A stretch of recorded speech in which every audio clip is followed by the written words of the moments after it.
y que vimos con bastante preocupación porque teníamos un mercado de futuros que había aflojado y también un mercado de primas que había aflojado.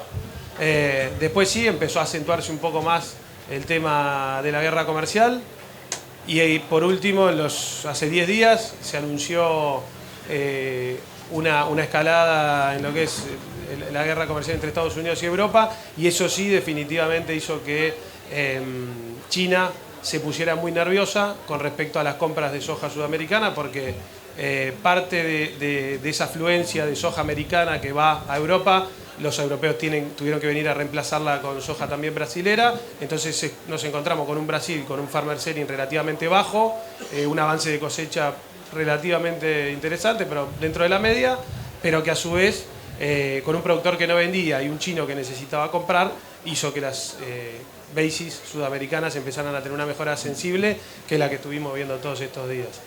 Y para adelante, porque ¿qué podemos va a estar esperar? la presión ahí de oferta Sí. de Brasil. ¿Qué se puede esperar acá?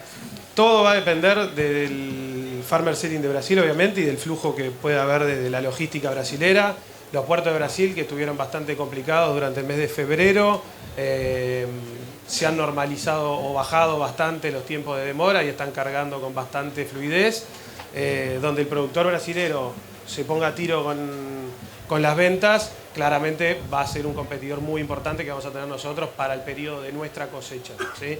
A su vez, claramente, la guerra comercial y los efectos de la guerra comercial, sobre todo de Estados Unidos con China, van a seguir ofreciéndonos oportunidades que, bueno, hay que estar atentos para poder capitalizarlas. Después, si quieren, podemos, no sé, si quieren hablar del tema de la cosecha propiamente de Uruguay. Exactamente, y el aspecto comercial, pero más adelante. Vamos a hablar de fertilizantes. Felipe, ¿qué línea de acción tiene Cargill en este negocio, en los fertilizantes? Buenas tardes. Bueno, buenas tardes para todos. Bueno, para contar un poco la línea de acción, voy a contar la breve historia de Cargill, particularmente en Uruguay y en la región, en el negocio de insumos, enfocado particularmente en lo que es el fertilizante. Hace 15 años, cuando Cargill arrancó como Cargill, estábamos en toda la línea de productos como distribuidores. A los 8 años más o menos, Uruguay fue el primer país de la región de Cargill en comenzar con el negocio de importación, y bueno, eso fue tomando impulso y obviamente con buena recepción del lado de los clientes. Cargill apostó, hizo una celda de fertilizante para mejorar obviamente lo que era la calidad de entrega, tener un espacio propio y demás, aparte de los espacios de terceros que alquilábamos y que seguimos alquilando. Y bueno, eso obviamente ha ido fortaleciendo el negocio, y bueno, hace 2 o 3 años ya consolidado como el segundo importador de fertilizantes en Uruguay. A raíz de Uruguay, después en la región empezó Argentina a importar, Paraguay siguió, y bueno, el año pasado creo que se incorporó Brasil también en lo que es. ¿Y cómo está hoy el mercado de los fertilizantes? ¿Qué se puede comentar? Bueno, el mercado de los fertilizantes la verdad que está bastante variable. Cuando estábamos por arrancar ya más que nada desde nuestro lado de la compra, que nos adelantamos un par de meses para empezar a programar lo que era el abastecimiento del fertilizante para invierno, estábamos en una situación que bueno, después fue mutando un poco. Principalmente cuando estábamos en ese momento, la urea estaba muy firme, principalmente porque Estados Unidos y Brasil estaban demandando mucho, y aparte India, en el correr del año pasado, India opera en licitaciones que lo hace el gobierno y las va regulando, no son muy estructuradas, pero más o menos cada 60 días van largando una licitación y compran 6 millones de toneladas de urea en total, que las van spliteando o separando en las diferentes compras. Después está el de la mano del gobierno indio, que regula, si ve que está muy caro, pide menos volumen, y bueno, así lo va manejando, y fue lo que estuvo haciendo el año pasado. Este año tenía que salir a comprar porque estaba con bajos stock, y largó 2 licitaciones contiguas donde el volumen que ofertaba era mucho más grande que lo que había. Bueno, eso obviamente tiene una presión al alza de los precios, y bueno, vivimos lo que fue enero y febrero en los precios de la urea. Después de eso dejó de mandar Estados Unidos y Brasil de la manera que lo venían haciendo, y bueno, ahora estamos con una tendencia levemente bajista, que ahora lo que se está hablando que en un par de semanas India va a sacar otra licitación, y bueno, está como la incertidumbre de qué es lo que puede pasar. eso particularmente en urea. En lo que es fósforo, la verdad que los últimos 6 meses del año pasado, que fue lo que agarró toda la siembra del cultivo de verano, veníamos con precios bastante flateados, o sea, bastante estables, altos pero estables. Y la verdad que cuando arrancaba ahora, pensando hacia el invierno, veíamos que China podía entrar al mercado, que había salido, podía entrar al mercado de exportación, y eso obviamente iba a poner un techo a los precios.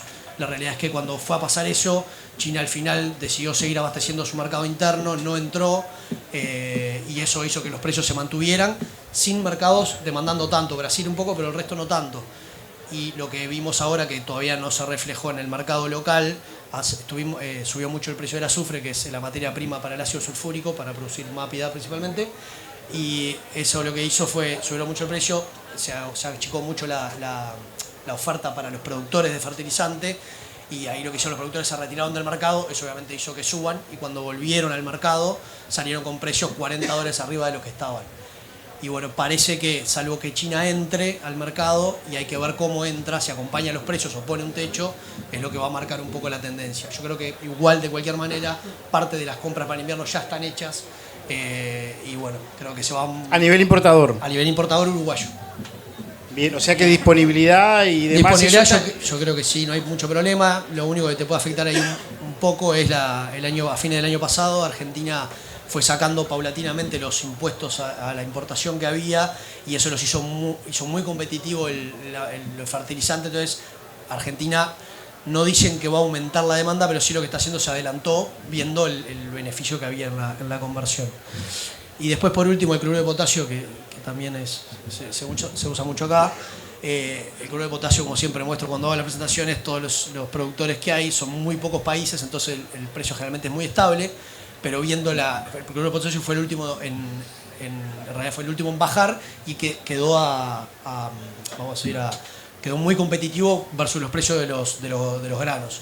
Entonces Brasil demandó mucho, y al principio de este año seguía competitivo y era el más competitivo, entonces también demandó mucho. Eso hizo que se achicara mucho la oferta, y como son tan pocos productores, el mercado funciona muy como en tabla. O sea, China compra tanto volumen y lo splitea, entonces eso hace que también la oferta sea poca, y eso está muy firme también en lo que es el mercado internacional, Felipe, y local. Bien, Joaquín, cosecha, perspectivas, ¿qué puede pasar también con la venta del productor? ¿Cómo impacta eso en la logística de buques? ¿Qué se puede comentar allí? Perfecto. Solo un comentario más que me quedó de la conclusión de lo anterior. En base a todo lo que venimos hablando, que es base el contexto de lo que estamos viendo hoy, no hay que perder de vista que al mundo le sobra soja. Una cosecha entera de Estados Unidos le sobra al mundo para cargarla de un año para el otro. Si no tuviéramos todo este contexto que estamos viviendo, el escenario es bajista, ¿sí? De futuros. ¿Okay? Eso me parecía importante remarcarlo.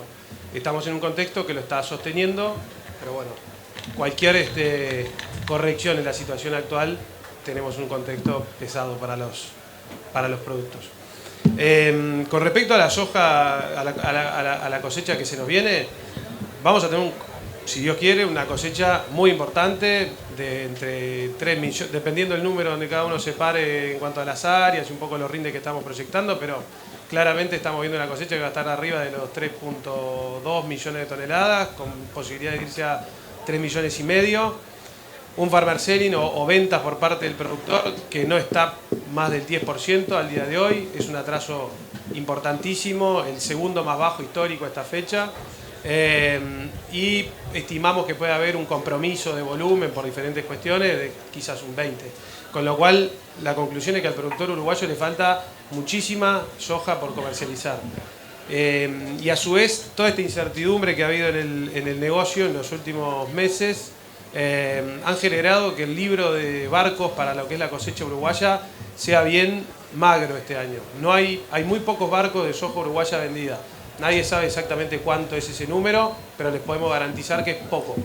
Entonces, me parece que más allá del contexto y todo lo que podamos especular con potenciales subas y demás, cada uno tendrá que armar su estrategia, pero luce que vamos a tener una cosecha desde el lado logístico muy estresada y con una presión de recibir el grano con un negocio que tiene pocos barcos vendidos, con lo cual poca capacidad de rotación de puertos y plantas, que va a generar que tener una logística bien planificada sea una cuestión, yo diría que la más importante de la que tenemos de acá a las próximas semanas para lo que es el productor uruguayo. Después, a nivel de precios, claramente, si Uruguay necesita salir a vender de apuro barcos porque necesitamos generar capacidad logística, y bueno, es el precio de la necesidad y nos va a costar, seguro. No quiere decir esto que la prima se vaya a destruir, no, pero seguro que si hay un contexto de primas, el que sea, donde nosotros tenemos que salir apurados a vender, y un castigo por hacerlo así vamos a tener, no hay dudas. Con lo cual me parece que no perder de vista eso en la estrategia de comercialización de los próximos días es importante. Joaquín, ¿qué pasa con la reserva de granos de China? Era preocupación fines del año pasado, principios de este año, sobre la poca o nula operación en el mercado. ¿Está operando? ¿No está operando? Sí, la reserva de granos de China es la reserva estratégica del gobierno chino para asegurarse el suministro de soja. Básicamente la reserva puede comprar de 3 países por ley: Estados Unidos, Uruguay y Argentina. Hasta ahora venía comprando básicamente de Estados Unidos y Argentina. A Uruguay por ahora no venía tomando soja uruguaya, básicamente por no haber quedado contentos, digamos, con cómo llegó o las condiciones en las que llegó la soja del año pasado. A ver, Uruguay cumplió con todos los compromisos asumidos como corresponde, con la calidad comprometida, pero bueno, la realidad es que el grano el año pasado, la capacidad de conservación de grano no fue buena y no tuvieron una buena experiencia, entonces dijeron este año vamos a tratar de esperar un poquito a ver más la cosecha uruguaya y la soja nueva cómo viene, a ver si volvemos a tomarla. Claramente estamos en un contexto donde con guerra comercial mediante y con una Argentina que ya vendió mucho y cubrió buena parte del libro de Sainograin, tenemos que esperar a ver si definitivamente vienen a buscar esa soja uruguaya o no. Y no tener a la reserva o tenerla, ¿qué implica en precios? ¿Cuántos dólares significan tener justamente a la reserva operando o no operando? A ver, depende. Este año es un año muy particular y es difícil saber eso porque hoy el mercado está desarbitrado y estamos arbitrando cosas que están totalmente fuera de contexto por efecto de la guerra comercial. En un escenario normal, cuando Sainograin aparece a comprar, hay que vender, es lo que decimos siempre, porque nos compra algo parecido a la variedad Paranaguá o de Brasil, ¿se entiende? Si Sainograin no está, Uruguay tiene que ir a competir contra Brasil, a todos los otros destinos que no tienen la obligación de comprar soja uruguaya.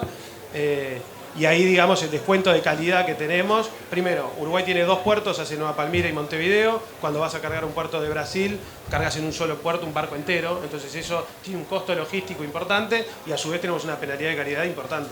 La soja brasilera tiene 34, 35, 36 de proteína y en Uruguay la proteína viene cayendo, que lo venimos marcando ese punto, es un punto de preocupación importante que tenemos que tener como país. Uruguay viene perdiendo de a un punto, medio punto, un punto por año en lo que es la proteína de soja uruguaya y eso no nos sale gratis, digamos.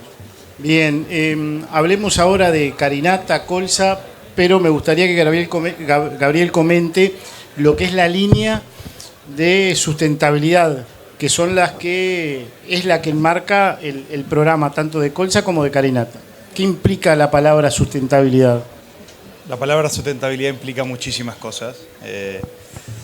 Vamos a enfocarnos principalmente a la sustentabilidad en los granos, o lo que estamos buscando. Una proporción muy importante de los granos a nivel mundial va para biocombustibles. Producir combustibles en base a granos es más caro que en base a petróleo y eso se sabe todo el mundo.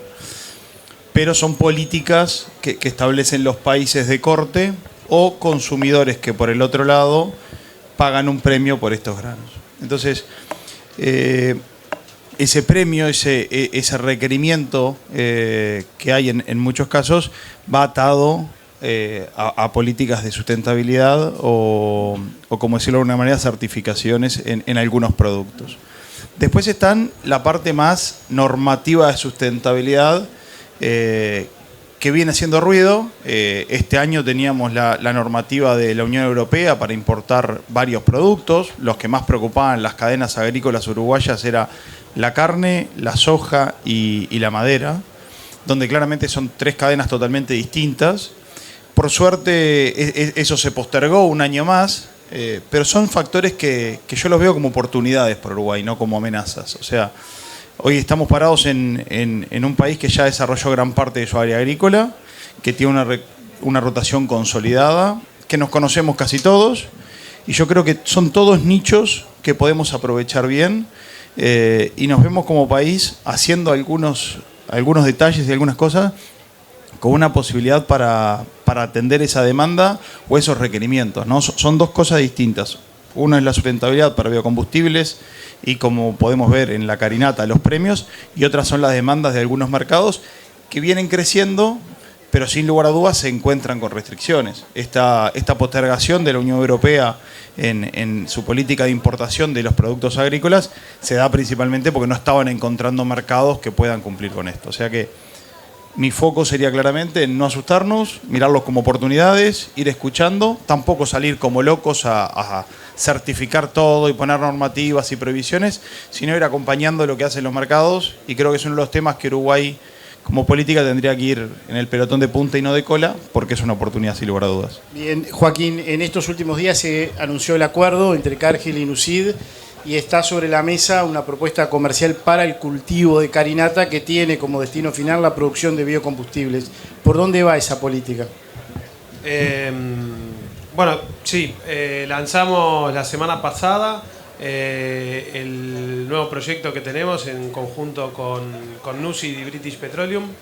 Es un proyecto que, como bien dicen, está enfocado en abastecer la demanda creciente que hay por principalmente biocombustibles, el SAF, el biocombustible para aviación. Por ley, la Unión Europea viene estableciendo incrementos en los cortes de SAF para los próximos años. Hay un corte para el 2024, 2025, 2030 y hasta 2050, donde los porcentajes a incluir en el uso que hacen de los combustibles para los aviones es muy significativo, y hoy la oferta de estos productos, dependiendo de cómo se terminen definiendo la normativa europea en cuanto a lo que es los productos que pueden ser tenidos en cuenta o no para la producción de estos biocombustibles, hacen que la oferta de estos productos sea muy, muy restringida, y la base del acuerdo que tenemos hoy entre Nucid, Cargill y British Petroleum justamente está enfocada en un producto que es la carinata, que tanto agronómicamente como económicamente para el productor es la que nosotros pensamos que es la mejor opción. Hoy la carinata a nivel de campo está rindiendo unos 1.800, 2.000 kilos por hectárea, y hoy el precio que teníamos la propuesta comercial para este año es trabajar sobre el precio, la referencia de canola sobre Matif 26, para los que ya están acostumbrados a nuestros programas de canola, en dólares por tonelada, y hoy teníamos una referencia de precio que estaba por encima de los $515 en planta en Uruguay. Entonces, el premio que tiene la carinata sobre el resto de los productos es muy importante, y además de que es un producto puramente enfocado a un negocio de nicho nuevo, innovador, también creemos que sigue aportando a la diversificación de riesgo de la paleta de invierno, sacándonos un poco de lo que es el mercado de cereales, que tiene que ver con el mercado de cereales, y siguiendo en esa distribución que estamos buscando hacer también con la canola, de participar de un negocio distinto, de un mercado distinto como es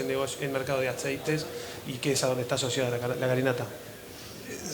Déjame meter un bocado ahí. Yo creo que, atando con tu pregunta anterior, Rubén, de la sustentabilidad, la canola y la carinata son ejemplos de las cosas bien hechas. Yo creo que cuando empezamos el programa de canola en Uruguay, 2016, 2017, incipiente, con una presión de los productores en buscar mercados, hay que exportar esto, y una presión comercial, un área que no podía crecer porque la demanda de la industria no estaba, se enfocó en un mercado que era el mercado europeo, con exigencias. Fue un camino duro, porque de arranque hubieron restricciones. Paraquat fue una discusión muy grande, por ejemplo.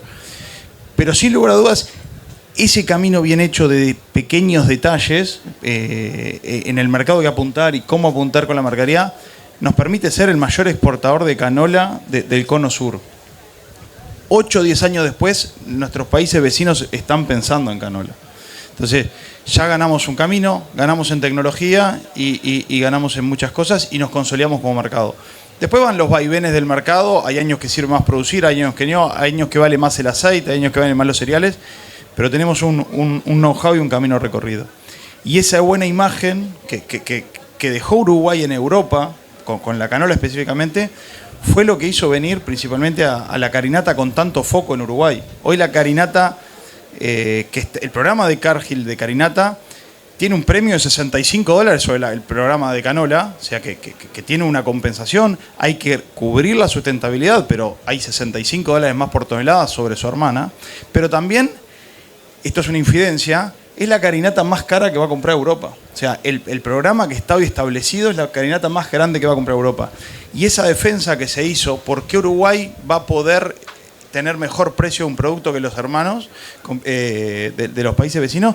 Es por la imagen, es porque saben que somos un mercado estable, serio, que cumplimos con las normas y estamos arriba. Así que nosotros estamos muy contentos de este programa, mucho trabajo, es un programa que tiene 6-7 meses de trabajo liderado por Joaquín y yo creo que muestra el buen recorrido cuando hacemos las cosas bien. Bien. Joaquín, ¿qué se está viendo para el mercado de la canola? También aparece el tema arancelario sobre la mesa. ¿Qué se visualiza allí? ¿Qué perspectivas de precios se pueden estar esperando? Como les comenté al principio, creo que en el mercado global de aceites podemos esperar un escenario por diferentes factores bastante interesante, positivo.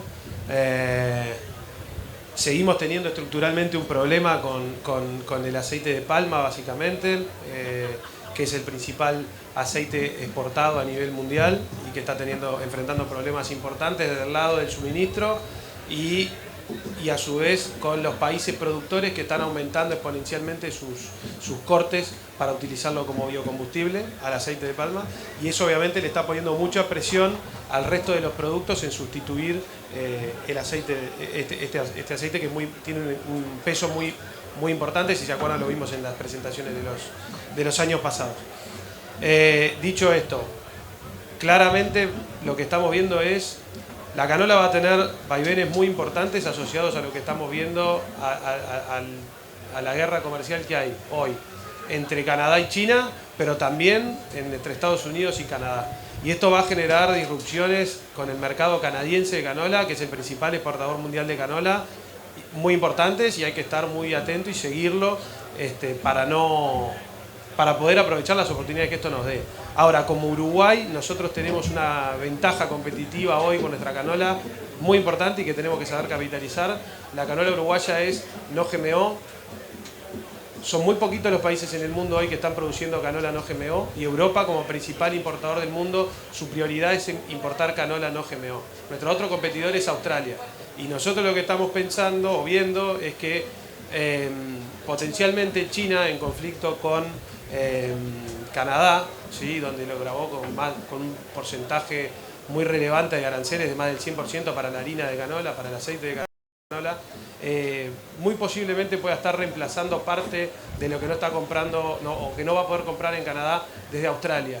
Y eso sacaría a nuestro mayor competidor hacia el mercado europeo de foco, ¿sí?, porque obviamente Australia está mucho más cerca de China que de Europa y los chinos van a querer comprar esa canola, ¿sí?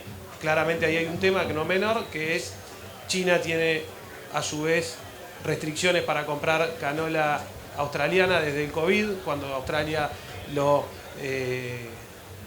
denunció, digamos, como fuente de origen del COVID, y a partir de ahí China lo blacklisteó, lo dejó afuera de su mercado de canola para poder comprarle. Eso claramente en este contexto donde China tiene un problema serio de abastecimiento con canola, que en parte va a ir sustituyendo con otros productos, pero que igualmente lo que pensamos es que tenemos una oportunidad importante de que si se da que los chinos van a comprarle la canola a Australia, nosotros podamos tener una captura de valor bastante importante en Europa. Pero bueno, siempre pensando en Europa, no está la posibilidad de poder entrar a China. Hoy no está autorizada la colza uruguaya en China por cuestiones de protocolo, sí, pero el objetivo de Uruguay tiene que ser Europa. China no aparece en el radar.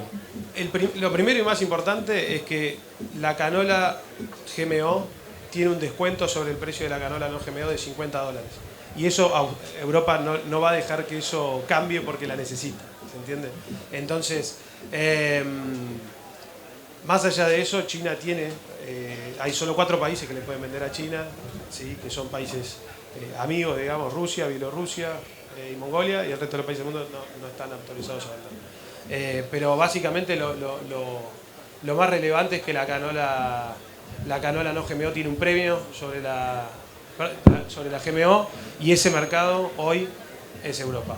Bien, han llegado varias preguntas al 098-076-704. La primera, con esta perspectiva de precios de precios altos para fertilizante y que puede subir aún más, ¿qué se puede hacer de cara a la zafra de invierno? ¿Tengo cómo defenderme? Bueno, ahí en realidad, o sea, los precios que hay es como el importador compra un precio, obviamente, y después trata de ser lo más eficiente que pueda en la cadena para que el precio quede lo más barato posible. Después va en la estrategia que arme cada productor. Algunos se pasan al super simple cloruro. Yo creo que con este aumento probablemente que haya del área de canola y bueno, y la carinata, las brásicas que necesitan azufre, ya de por sí en ese sentido un poco se van a tirar para ese lado del super simple, también para el caso de la urea azufrada o el sulfato de amonio per se, que obviamente quedan más baratos en el total. Después está la estrategia, hay productores que igual siguen comprando DAP para hacer trigo, y bueno, depende un poco de cada uno, digamos, en ese sentido. Para agregar ahí algo que discutimos mucho en la interna, y más ahora con los programas de brásicas en general, yo creo que la relación insumo-producto de los distintos fertilizantes con los distintos granos es algo que tenemos que llevar muy atado. Y si nos ponemos a pensar que va a ser un año que, si podemos sembrarlas, las brásicas van a crecer, y tenemos hoy las 2 brásicas creciendo, y tenemos un mercado muy claro como el mercado de Matif, que es muy transparente, lo vemos todos los días y cotiza. Y por otro lado tenemos todas las herramientas de cobertura que Cargill ofrece. Yo creo que es una combinación, o sea, el fertilizante hay que comprarlo, la siembra de invierno empezamos a sembrar dentro de 15, 20 días, y el fertilizante hay que aplicarlo ahí. No podemos esperar una baja porque no haríamos los cultivos, o sea que el fertilizante hay que comprarlo. Y como bien dijo Felipe, los embarques están diciendo, o sea que para mí una muy buena estrategia es comprar fertilizante, en la medida que el productor se sienta confiado, empezar a cerrar relaciones insumo-productos del fertilizante con las brásicas, y a su vez usar la estrategia de cobertura que Cargill tiene sobre Matif, con acumuladores que nos permiten capturar mejores valores, o con pisos, o si vendí, poner una cobertura a la suba por si pasa algo de lo que Joaquín dice. O sea, yo creo que la herramienta que tenemos hoy con las brásicas en la rotación es importantísima, pero en la diversificación y manejo de riesgos más importante. Bien. Hoy no tenés un mercado claro para vender trigo 2025. Los precios de la cebada no están competitivos, pero tenés una carinata de $515, y cuando la pasás a relación insumo-producto con el fertilizante es espectacular. Y tenés herramientas de cobertura para eso. O sea, creo que la estrategia comercial en eso y la toma de decisión que depende de cada productor es espectacular. Esta va directo al grano. ¿Qué valores hay de urea, Felipe? Bueno, hoy más o menos estamos en un urea granulada, más o menos 4.95. Bueno, ahí un poco es lo que decía. Así como cuando estuvo muy arriba el precio directo, por diferentes razones, posiciones de los importadores, varias cosas, no se trasladó directamente al mercado local. Cuando es la baja pasa un poco lo mismo, hasta medida que se vayan renovando las posiciones y se vea el impacto directo entre el precio internacional y el precio local. Yo creo que va un poco por ahí la cosa, siempre tomando en cuenta la licitación esta, que probablemente sean 2 semanas de India, que un poco no se sabe mucho el rumbo que va a tomar el precio después de eso. Bien, esta puede ir para Gabriel o para Joaquín. ¿Tuvieron algún camión o lote de canola rechazado por residuo de aloxifop o cletodim en grano en la zafra 2024? La realidad que por suerte no. Otra de las cosas bien hechas. La normativa de Europa para el Oxifop cambió en el 2023, si no me equivoco. Nosotros teníamos todos los registros de productos y el Oxifop aparecía, entonces fue una preocupación muy grande. Me acuerdo que en la expectativa del año pasado era uno de los temas del momento, era cómo le íbamos a sembrar, que con varios empezamos a hablar de la posibilidad de sembrarla con dron. y la segunda preocupación era el Oxifop. Y la realidad que por suerte creo que se trabajó muy bien a nivel de productores, se entendió el tema, se entendió la problemática y no tuvimos ningún problema. Hicimos muchos monitoreos, mucho monitoreo de chacra, se hizo mucho seguimiento durante el cultivo en muchos de los casos. Tuvimos algún productor que no le llegó la noticia, eso lo segregamos, pero se hizo muy buen seguimiento durante el cultivo. O sea, yo creo que ahí una de las grandes virtudes que tuvimos es la muy buena comunicación en general desde que empezó el programa de canola, y eso nos ha permitido sortear la mayoría de las dificultades. Bien, Joaquín, quiero consultarte sobre el panorama que hoy se está visualizando para el trigo, pero antes, canola va a tener un crecimiento de área sumamente importante en Sudamérica, sobre todo en el Mercosur, se va a duplicar el área y allí Uruguay lidera ese crecimiento, pero Argentina, Paraguay, mismo Brasil, ¿pueden competir en las mismas condiciones que Uruguay en el mercado europeo o tienen que ir hacia otros destinos? Es difícil de contestar, porque la realidad, a ver, el potencial de nuestros vecinos de hacer canola está, las condiciones climáticas de Uruguay, Argentina puede tener condiciones similares, Brasil no las tiene, Paraguay no las tiene, por lo menos con los materiales disponibles hoy, los resultados en grano no son los mismos y no es la misma avidez que puede tener el consumidor en destino final por los granos de esos países que por el que hoy tiene por el nuestro. Después está la barrera de los MLR, de lo que hablamos siempre, de los químicos, de esto que estaba diciendo el Tano. Claramente nuestros competidores tienen un desafío gigantesco en poder manejar programas de este tipo. Yo creo que el tamaño de Uruguay como país nos ayuda mucho a tener una ventaja competitiva en este sentido. Me cuesta creer que los países vecinos puedan lograr ser tan eficientes como nosotros en ese sentido. Pero bueno, después el mercado marcará la posibilidad que tengan ellos de abastecer ese segmento específico que es Europa o no. Bien, un comentario sobre el trigo. ¿Cómo lo estás viendo? Bueno, el trigo la verdad que cambió bastante el panorama, le diría, de enero para acá o febrero para acá. Las cosechas del hemisferio norte están sufriendo, Estados Unidos, Europa. La resolución, por el lado básicamente de Rusia, principal exportador mundial de trigo, está teniendo problemas muy grandes con la producción y un recorte bastante importante que lo posicionaría en una cosecha bastante más magra de lo que venía logrando en los últimos años, que eran cosechas récord. Y a su vez, una potencial salida de la guerra con Ucrania podría hacernos pensar que Rusia no necesitara vender tanto trigo, con tanta avidez el trigo como ha pasado en los últimos años, por un tema de hacerse de un flujo de entrada de dólares, de plata.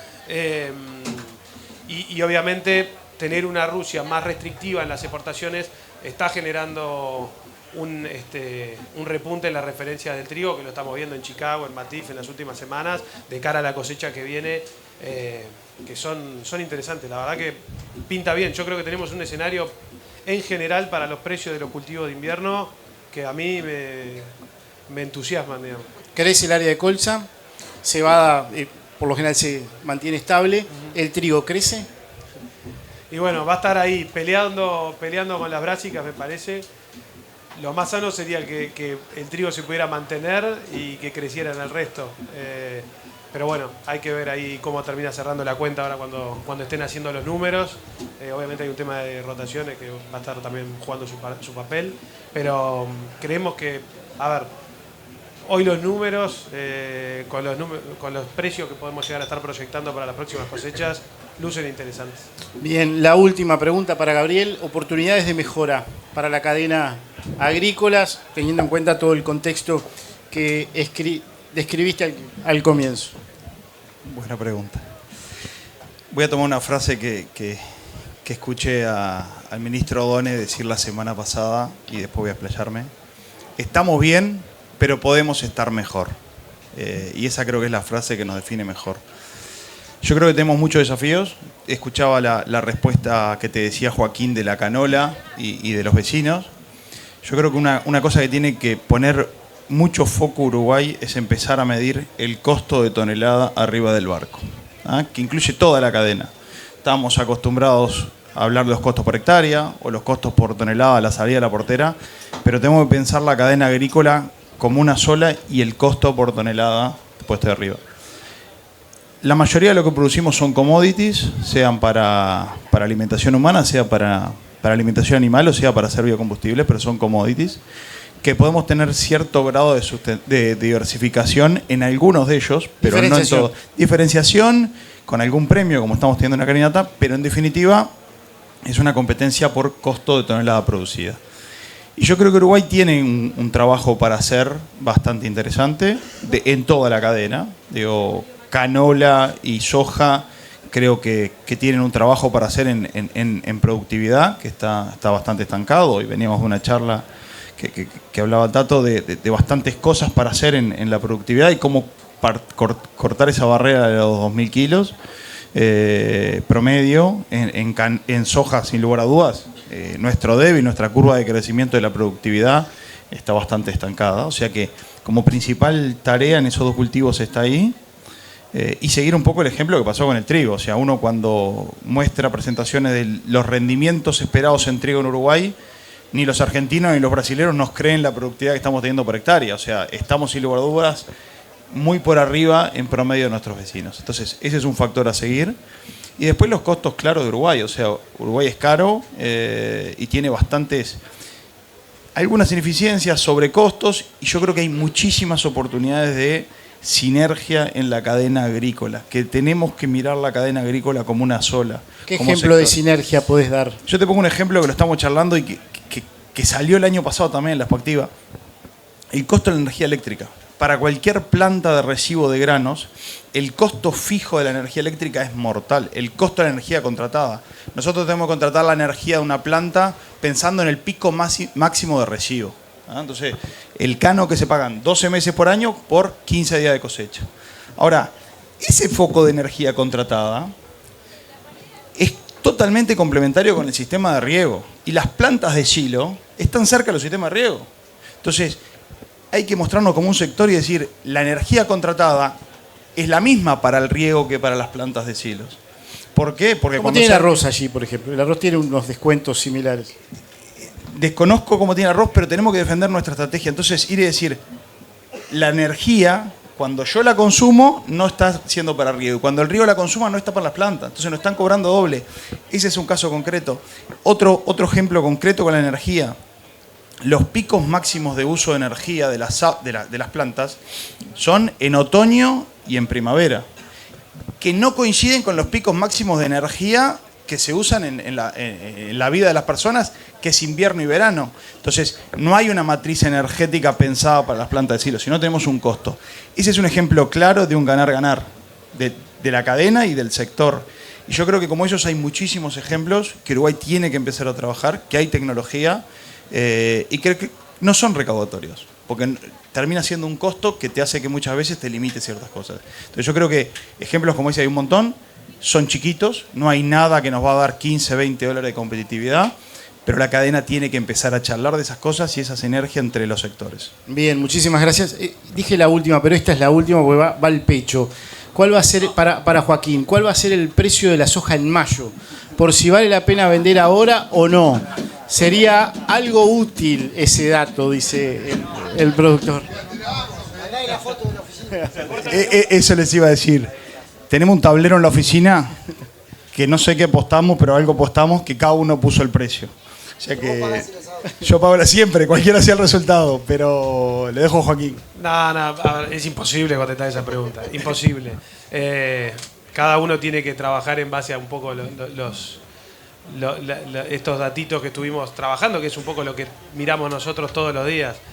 Para mí lo más sano, es una opinión personal, pero lo hablamos mucho, cada uno tiene que hacer su estrategia de precios, ir comercializando el grano, pero asociado a una estrategia de precios que contemple coberturas, claramente, y hacer un manejo profesional de la comercialización, justamente para no perder oportunidades, pero tampoco correr riesgos asociados a no hago nada y espero a ver qué pasa, porque donde esto se venga todo para atrás, estás en problemas.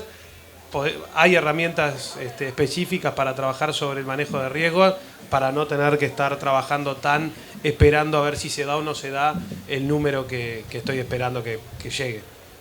Pero muy bien, muchísimas gracias a los tres, un fuerte aplauso y cierra acá Juan, que es el gerente de eventos.